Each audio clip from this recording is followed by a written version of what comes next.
Pemirsa masih di IDX International Closing, PT Data Sinergi Tama Jaya Tbk pada Jumat pekan lalu resmi mencatatkan sahamnya di Bursa Efek Indonesia.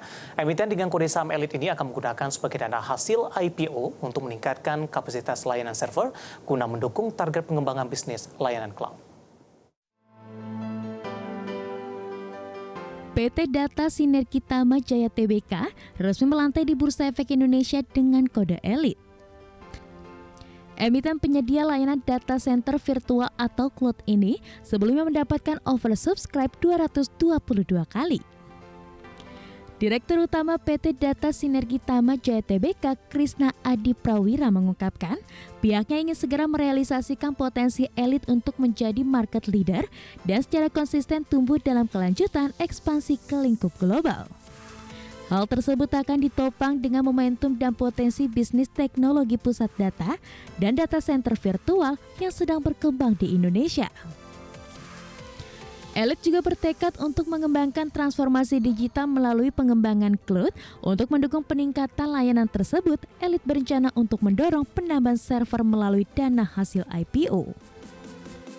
Jadi mulai tahun 2019 ini peningkatannya sangat luar biasa. Ini juga tercermin dari revenue kami yang meningkat hampir 100% tiap tahunnya, mulai dari tahun 2020 ke 2021 dan juga 21 ke 22 insya Allah juga akan double dari yang sebelumnya. Gitu. Ya, jadi sebagian kami akan untuk capex investasi untuk menambahkan server dan sisanya kita akan digunakan untuk operasional. Krisna optimis perkembangan perseroan setelah IPO akan semakin meningkat, apalagi hampir seluruh perusahaan di Indonesia mempunyai data digital sehingga memerlukan data center virtual. Pendapatan perusahaan diprediksi akan tumbuh 55,6% di tahun 2023. Dari Jakarta, Raharjo Patmo, IDX Channel. Ya, di Bincang Emiten kali ini kami sudah terhubung melalui Zoom bersama dengan Bapak Krisna Adi Prawira selaku Direktur Utama PT Data Sinergi Tama Jaya Tbk atau dengan kode saham elit ini. Kita akan langsung sapa saja Pak Adi, Pak Krisna. Pak Adi, selamat sore. Ya. Saya bingung nih, saya panggil Pak Krisna atau Pak Adi nih Pak? Kalau di rumah dipanggilnya Adi, cuman biasa kalau di kantor panggilnya Krisna. Selamat sore. Tidak salah ya, saya panggil dua-duanya Pak Krisna. Saya panggil Pak Krisna aja paling awal. Sebelumnya kami ucapkan selamat terlebih dahulu Pak. Mungkin sudah melalui berbagai proses dan mungkin perencanaan panjang dari elit akhirnya melantai dan menjadi bagian emiten di Bursa Efek Indonesia. Kita ingin tahu terlebih dahulu ini Pak Krisna, apa yang melatar belakangi elit untuk melantai di Bursa Efek Indonesia. Sama-sama kita ketahui kalau dalam mencari sumber pendanaan banyak sumber atau alternatif lain yang bisa ditempuh oleh satu perusahaan. Betul. Baik. Jadi mungkin kalau boleh saya cerita dari kami awal berdiri pada tahun 2011, kami memang memulai dengan bisnis sebagai pusat data tradisional, yaitu berbentuk gedung gitu ya Pak. Namun tentunya teknologi itu kan selalu berkembang ya. Jadi kami melihat di luar negeri, terutama di Amerika sebagai kiblat dari teknologi cloud mulai berkembang, ya, terutama didorong oleh perusahaan-perusahaan seperti Amazon dengan Amazon Web Services-nya, lalu Microsoft dengan Microsoft Azure, dan juga Google dengan Google Cloud Platform-nya.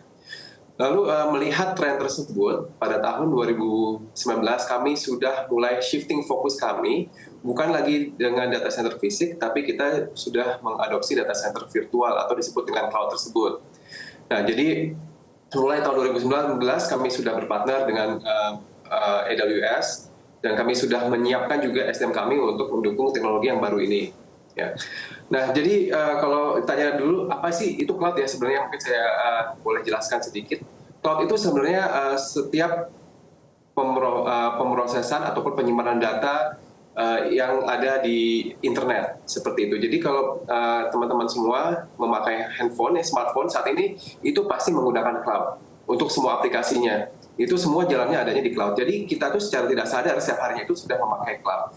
Nah, dengan tren yang sangat baik ini, tahun 2020 ketika terjadi pandemi, di sini ada blessing in disguise, Mas David, di mana ketika itu kan dibutuhkan ya peningkatan dari sisi kapasitas tadi yang saya sampaikan, storage ataupun pemrosesan data tersebut yang tidak bisa dipenuhi oleh data center tradisional ya, karena pada saat itu supply chain kan terganggu ya. Jadi ketika kita ingin membeli data perangkat-perangkat fisik itu akan sangat terganggu, sedangkan karena adanya PPKM semua harus dilakukan secara online, mulai dari sekolah, mulai dari bekerja dan lain sebagainya.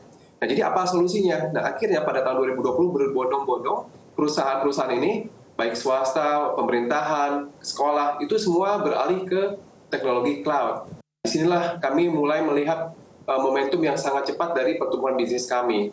Nah, tahun 2021 pun sama ya, jadi momentum yang mulai di tahun 2020, 2021 itu semakin lebih meningkat, 2022 kami juga semakin lebih melihat itu meningkat lebih banyak lagi. Nah, untuk meng-capture atau untuk mendapatkan market share yang sangat bagus ini dalam momentum yang sangat tinggi, itulah alasan kami kenapa kami melakukan IPO seperti itu. Jadi kami juga ada beberapa konsiderasi ya kenapa memilih pasar modal dibandingkan dengan tadi ya pinjaman ke bank atau lain sebagainya. Ya. Jadi selain kami juga melihat dari potensi, tentunya kami juga melihat dari sisi resiko, ya, di mana banyak juga secara makro kan akan terjadi resesi dan lain sebagainya. Jadi kami sebagai mitigasi resikonya, kami lebih memilih untuk ke pasar modal dibandingkan untuk meminjam dana untuk kebutuhan permodalan kami seperti itu. Baik Pak Krisna, sambutan dari investor pasca tercatat di Bursa Efek Indonesia cukup baik Pak. Di penutupan sesi kedua hari ini saja, ini menguat di 34,82% dan tutup di level 151.